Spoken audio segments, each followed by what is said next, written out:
Next topic है संधारित्रों का समांतर संयोग। पिछली वीडियो में हमने समझा श्रेणी क्रम, अब इस वीडियो में समझेंगे हम संधारित्रों का समांतर संयोग यानी parallel form of many capacitors. 2, 3 अथवा उससे भी अधिक ज्यादा संधारित्रों का प्रयोग करके आप इस क्रम को बना सकते हैं। मानकर चलिए ये प्रथम संधारित्र है जिसकी धारिता C1 है। प्रथम संधारित्र है जिसकी धारिता C1 है। इसके नीचे दूसरा संधारित्र है जिसकी धारिता C2 है। इसके नीचे तीसरा संधारित्र है जिसकी धारिता C3 है। कुछ इस तरह से। अब हम इन्हें समांतर क्रम में जोड़ेंगे। तो समांतर क्रम में जोड़ने के लिए इनके जो प्रथम प्लेटें हैं, तीनों संधारित्रों की जो प्रथम प्लेट है,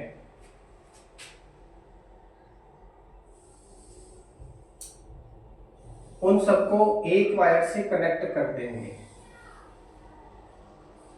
एक वायर से उन सभी प्रथम प्लेट को कनेक्ट कर देंगे। अब देखिए तीनों संधारित्र हैं C1, C2, C3। मैंने क्या किया, प्रथम प्लेट, इसकी भी प्रथम प्लेट, इसकी भी प्रथम प्लेट और इसकी भी प्रथम प्लेट को एक वायर के द्वारा कनेक्ट कर दिया। वायर के द्वारा कनेक्ट कर दिया और इस वायर को मैंने कनेक्ट कर दिया किसी वैद्युत स्रोत से, यानी इसको मैंने धन आवेश दे दिया। धन आवेश दे दिया। मानकर चलिए प्लस का Q, मैंने इसको धन आवेश दे दिया है। प्लस का Q आवेश देने से मानकर चलिए संधारित्र C1 पर जो आवेश है वो Q1 उत्पन्न होता है। संधारित्र C2 पर Q2, संधारित्र C3 पर Q3 उत्पन्न होता है। ध्यान देंगे यहाँ पर जो दूसरी प्लेट है, इस दूसरी प्लेट को भी मैं एक वायर के द्वारा कनेक्ट कर देता हूँ। वायर के द्वारा कनेक्ट करने के कारण यह परिपथ बिल्कुल कंप्लीट हो जाता है। कुछ इस तरह से। अब ये जो यहाँ पर पॉइंट बन रहा है, इस पॉइंट को मैं क्या कर रहा हूँ, पृथ्वी से कनेक्ट कर देता हूँ। पृथ्वी से कनेक्ट कर देता हूँ। इस तरह से जो हमारा परिपथ है वह बनकर तैयार हो जाता है।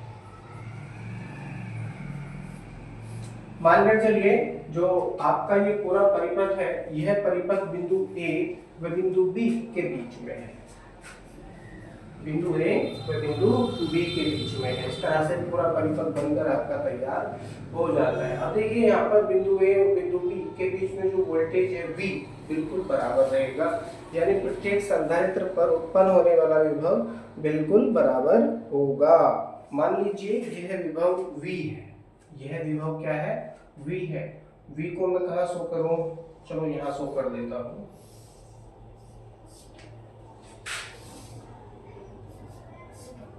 V है। तो उस कंडीशन में, इस कंडीशन में जो सभी संधारित्र हैं, सभी संधारित्रों पर संचित आवेश की मात्रा अलग अलग होगी। मानकर चलिए प्रथम संधारित्र पर उत्पन्न होने वाला आवेश Q1 है, दूसरे संधारित्र पर उत्पन्न होने वाला आवेश Q2 है और तीसरे संधारित्र पर उत्पन्न होने वाला आवेश Q3 है। तब हो जाएगा Q1 equal to C1V। Q1 equal to C1V। अब आप कहोगे V के स्थान पे V1 आपने क्यों नहीं लिया?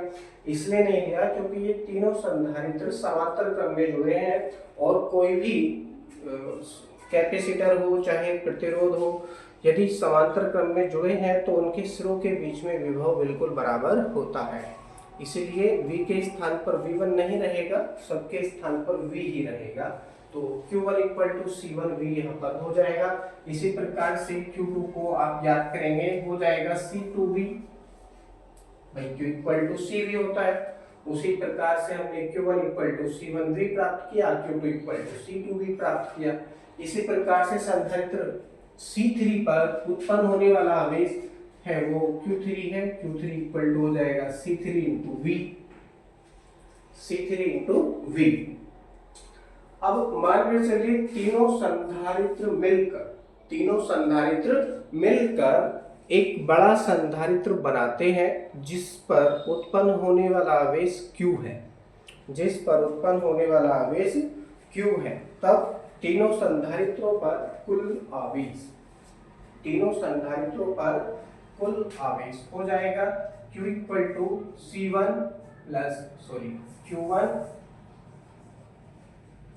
प्लस Q2 प्लस Q3, तीनों पर निकाल रहे हैं टोटल। ठीक है, अब यहाँ पर हम वैल्यू रखेंगे तो हो जाएगा। आप इसको यहाँ देखिए, Q equal to C1V C2V C3V, कुछ इस तरह से ये हो जाता है। और आपने तीनों संधारित्रों के स्थान पर एक संधारित्र माना है जिस पर संचित आवेश Q है, जिस पर संचित आवेश Q है, तो Q इक्वल टू क्या हो जाएगा, CV हो जाएगा। Q इक्वल टू CV हो जाएगा, तो CV equal to C1V plus C2V plus C3V। देखिए, चाहे तो आप समीकरण 1 2 3 मान के भी आप इसको कर सकते हैं, और यदि आप समीकरण नंबर 1 2 3 नहीं मान रहे हैं तो भी आप इसी प्रकार से इसको हल कर सकते हैं, तो भी आपका ये टॉपिक सही रहेगा। अब मैं इसको आगे यहाँ हल करता हूँ। देखिए, CV तो CV रहेगा, यहाँ पर CV इक्वल टू, यहाँ V आप कॉमन कर सकते हैं, अंदर बचेगा C1 plus C2 plus C3। अब V से V को आप काट सकते हैं क्योंकि बराबर में है, हो जाएगा C इक्वल टू, बचेगा C equal to C1 plus C2 plus C3। इस प्रकार से यह टॉपिक आपका कंप्लीट हो जाता है। अतः सिद्ध होता है कि समांतर क्रम में जुड़े हुए संधारित्रों की तुल्य धारिता उनकी पृथक पृथक धारिताओं के योग के बराबर होती है।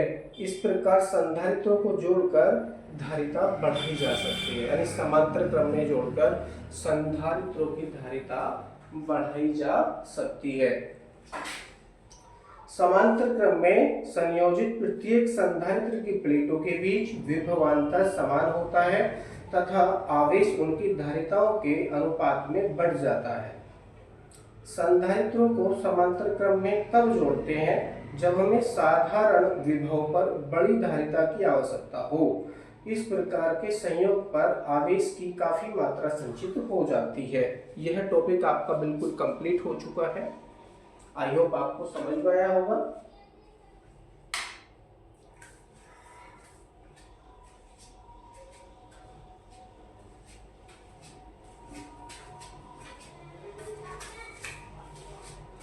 बाकी टॉपिक आपके नेक्स्ट वीडियो में